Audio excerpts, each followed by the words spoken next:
Good morning बच्चों। थोड़ा सा डिस्कनेक्ट हो गया था इसलिए वहाँ पर छूट गया।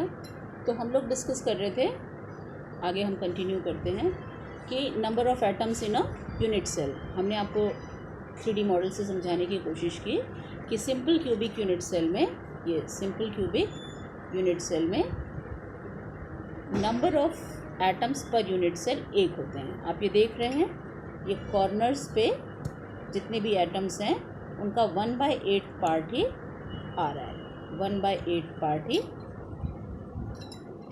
कंट्रीब्यूट हो रहा है। तो 1/8 1/8 1/8 1/8 1/8 1/8 1/8 टोटल मिला के कितना हो गया? 1 हो गया। तो 1/8 इंटू 8 टाइम्स 1/8, 8 कॉर्नर का 1/8 पार्ट मिल रहा है, तो 1, यानी z is equal to 1 for the SCC unit cell.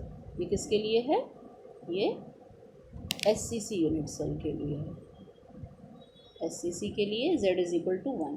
अब ये क्या है? ये BCC यूनिट सेल है। इसमें आप क्या देख रहे हो कि कॉर्नर से तो 8 मिल रहा है, 1/8 1/8 1/8 1/8 1/8 1/8 1/8 एंड 1/8। लेकिन ये जो पूरा आपको दिख रहा है, ये पूरा, ये बीच में जो है, ये पूरा का पूरा इसी को मिल रहा है। तो 8 into 1/8 plus 1 is equal to 2। तो BCC के लिए z की वैल्यू कितनी हो गई? 2 हो गई। ठीक है।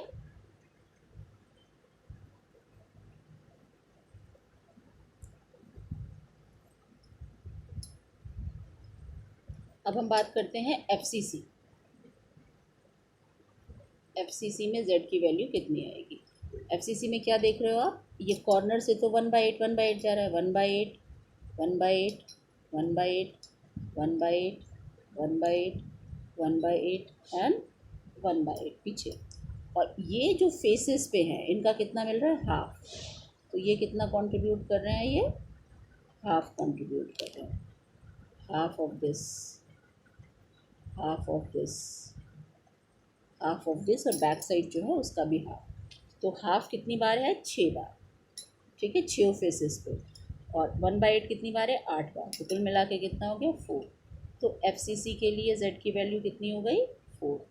तो ये आपको याद रखना है। ठीक है, 1 2 एंड 4 बार बार याद रखना है। Z is 1 for SCC, 2 for BCC and 4 for FCC। ठीक है, so this is all for today. थोड़ा सा एक बार रिकैप कर लेते हैं। अब आपने डिस्कस किया, अभी तक हम लोगों ने इस जो भी 4-5 लेक्चर्स हुए उसमें हमने डिस्कस किया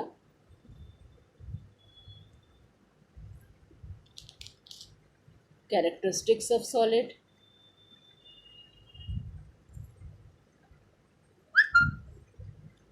कैरेक्टरिस्टिक्स ऑफ सॉलिड हमने डिस्कस किया, types of solids on the basis of arrangement pattern, crystalline and amorphous, फिर types of solids on the basis of intermolecular force, molecular ionic metallic and covalent solids, फिर crystal lattice क्या होता है, lattice point क्या होता है, primitive sales क्या होते हैं, सेंटर्ड यूनिट सेल क्या होते हैं, टाइप्स ऑफ ब्रेवियस लैटिस कितनी तरह का होता है, और z की वैल्यू SCC, BCC और FCC में क्या होती है।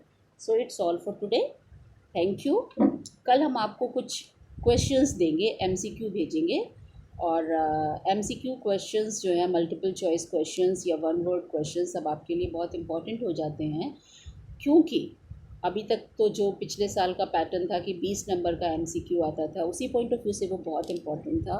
लेकिन मोस्ट प्रोबेबली ऐसा हो सकता है कि आपके जो टर्म एंड एग्ज़ाम्स हों, बोर्ड एग्ज़ाम्स हों, वो अगर ऐसे ही सिनेरियो बना रहता है और कॉपी करेक्शन फिज़िकल पॉसिबल नहीं होगा, तो CBSE का ये एक सजेशन है या चीज़ें आ रही हैं कि हो सकता है कि आपका पूरा एग्ज़ाम्स जो है वो MCQ बेस्ड हो जाए, यानी ऑप्शनल बेस्ड हो जाए। आपको खाली एक OMR शीट ही भरनी पड़े, और कुछ का इंटरनल असेसमेंट के बेसिस पे कुछ जो आपके यूनिट टेस्ट वगैरह होंगे उनके मार्क्स को लिया जा सकता है। और हो सकता है कि ज़्यादातर पार्ट जो है वो MCQ बेस्ड हो, MR शीट में आप केवल भरें और वो चेक हो जाए ऑप्टिकल डिवाइसेस, इलेक्ट्रिकल डिवाइसेस से, और मैनुअल वर्क वहाँ ना करना पड़े। तो ऐसी भी गुंजाइश है।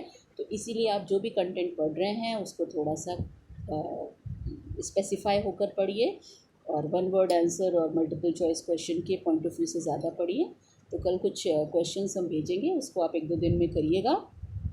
आंसर्स नेट पे ढूंढिएगा, बुक्स में से ढूंढिएगा, जहाँ से भी कोशिश करके रखिएगा। फिर 2-3 दिन बाद हम आपको उसका आंसर भी अवेल कराएंगे।